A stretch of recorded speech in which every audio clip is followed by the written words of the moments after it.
Pada hari ini saya mau mengajak Anda sekalian untuk merenungkan kebenaran firman Tuhan yang sangat penting bagi Anda semuanya. Bagaimana kita bisa hidup di dalam damai sejahtera Allah. Saudara-saudara, kalau kita mau jujur dalam kehidupan kita ini, setiap hari kita bekerja keras, kita melakukan apa yang menjadi tanggung jawab kita, mencoba melakukan yang terbaik, kita memberikan yang terbaik, tenaga, pikiran, waktu, talenta untuk apa? Satu, kita mau hidup enak, kita mau hidup diberkati, kita mau hidup merasakan damai sejahtera di ujung kehidupan kita ini. Apa sih yang dicari oleh manusia? Kalau kita mau jujur, setelah kita kerja keras, kita sekolah, kita menikah, kita menemukan pekerjaan, mulai pelayanan, apa sih yang dicari oleh manusia? Hidup yang penuh dengan damai sejahtera. Itulah sebabnya saudara-saudara, saya mau mengajak saudara-saudara untuk mendengarkan apa kata Alkitab supaya kita bisa hidup di dalam damai sejahtera. Saudara-saudara, ternyata di dalam Alkitab sudah ada ayat yang mengatakan seperti ini, saudara-saudara. Maka sejahtera dari Allah yang tidak mungkin dapat dimengerti manusia akan menjaga hati dan pikiranmu yang sudah bersatu dengan Kristus. Saudara-saudara, saya mau mengajak Anda semuanya untuk merenungkan kebenaran ini. Karena kalau saudara memahami kalimat ini, saudara akan mendapatkan pewahyuan yang luar biasa. Kebenaran daripada ayat ini sangat luar biasa bagi Anda semuanya. Maka sejahtera dari Allah. Damai yang Tuhan janjikan di dalam ayat ini bukan damai yang datang dari dunia ini. Bukan damai yang datang dari tanggal muda waktu menerima gaji. Baru terima gaji rasanya tenang, ada sukacita, haleluyanya, semangat sekali. Kalau ke gereja ada senyum, tapi kalau tanggal tua hilang damainya. Bukan damai macam itu. Damai yang Tuhan berikan, damai sejahtera Allah seperti yang digambarkan di sini, bukan damai yang datang ketika semua baik-baik, tidak ada yang sakit, ekonomi lancar, rezeki datang silih berganti. Bukan damai macam itu. Damai ini adalah damai yang dijanjikan oleh Tuhan Yesus sendiri. Damai yang aku berikan kepadamu berbeda dengan damai yang diberikan oleh dunia ini, kata Tuhan Yesus. Tuhan Yesus yang pernah mengatakan itu, saudara. Lalu kualitas damai yang seperti apa yang Tuhan berikan? Sejahtera dari Allah yang tidak mungkin dapat dimengerti manusia. Salah satu daripada kualitas damai yang Tuhan berikan di sini adalah damai yang sulit untuk dipahami, sulit untuk dimengerti oleh akal kita. Itu yang dijanjikan oleh Tuhan, saudara-saudara. Lalu apakah ada contoh di dalam Alkitab, saudara-saudara? Ada. Ini contoh. Yesus yang mengatakan, damai yang aku berikan berbeda dengan damai yang diberikan oleh dunia ini. Nah, saya mau ingatkan kepada saudara-saudara, Dia datang sebagai Prince of Peace. Yesus adalah Raja Damai. Dia yang memiliki damai, Dia yang menciptakan damai, Dia sendiri hidup dalam damai, dan damai yang Dia miliki, damai kualitas ilahi yang namanya Irene, itu adalah damai yang Tuhan berikan, yang Tuhan janjikan kepada kita. Nah, damai macam ini seperti apa? Contohnya seperti apa? Seperti pada waktu Yesus sendiri, Raja Damai, Dia bisa tidur di dalam perahu saat badai gelombang datang. Masih ingat saudara-saudara ketika para murid diajak menyeberang danau Galilea, dan di tengah danau tiba-tiba ombak datang, air masuk dalam perahu. Para muridnya sudah pada teriak, "Guru, engkau tidak peduli dengan kami akan binasa." Yesus di buritan sedang tidur nyenyak. Damai sejahtera yang dari Allah adalah damai yang tidak mengenal apa yang terjadi di luar. Damai yang tidak dipengaruhi oleh circumstances atau keadaan-keadaan yang terjadi di luar. Karena apa? Damai itu datang dari dalam. Saudara-saudara, damai semacam ini memang susah dipahami oleh akal manusia. Seperti yang dikatakan oleh Rasul Paulus tadi. Maka sejahtera dari Allah yang tidak mungkin dapat dimengerti manusia akan menjaga hati dan pikiranmu yang sudah bersatu dengan Kristus. Oh saudara-saudara, kalau ada damai macam begini dijual di apotek, saya bisa bayangkan ini. Kalau ada damai sejahtera bisa dijual di apotek, saya yakin damai sejahtera akan menjadi komoditi barang yang paling laris di dunia ini. Ya kan? Semua orang akan beli, ya kan? Orang-orang yang lagi bertengkar dengan pasangannya cepat-cepat ke apotek beli damai sejahtera. Orang-orang yang sedang bangkrut karena kena COVID-19 cepat-cepat akan memborong damai sejahtera. Orang-orang yang sedang galau oleh karena ditolak, dikhianati akan cepat-cepat beli damai sejahtera. Kalau damai itu dijual. Masalahnya damai sejahtera itu tidak dijual. Itu persoalannya.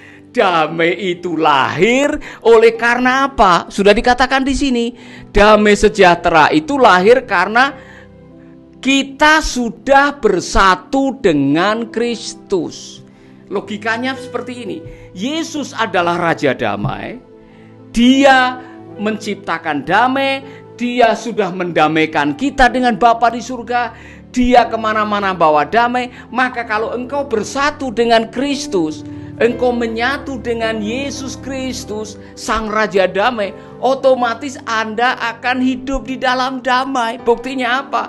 Buktinya pada waktu angin ribut itu datang dan gelombang mulai menerpa perahu, Yesus berdiri dan dia mengatakan kepada badai, tenanglah. Dan damai itu datang, ketenangan itu datang.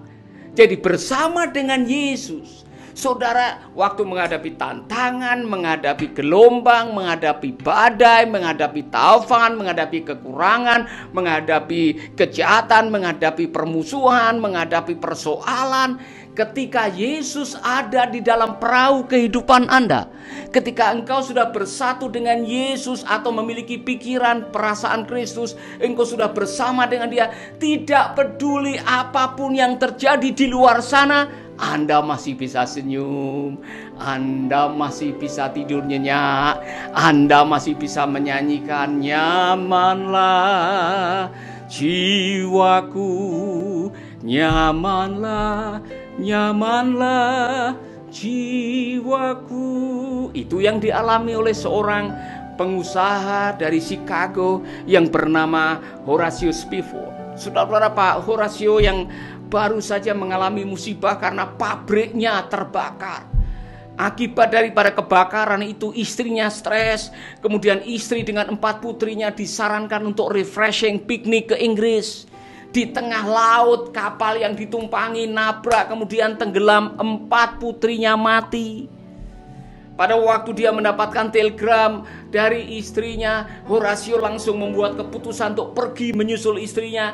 Tepat di lokasi di mana kapal yang ditumpangi istri dan keempat anaknya itu, kapalnya tenggelam dan 4 anaknya mati. Horatio mendapatkan ketenangan yang luar biasa dan dia menulis sebuah syair yang akhirnya menjadi lagu.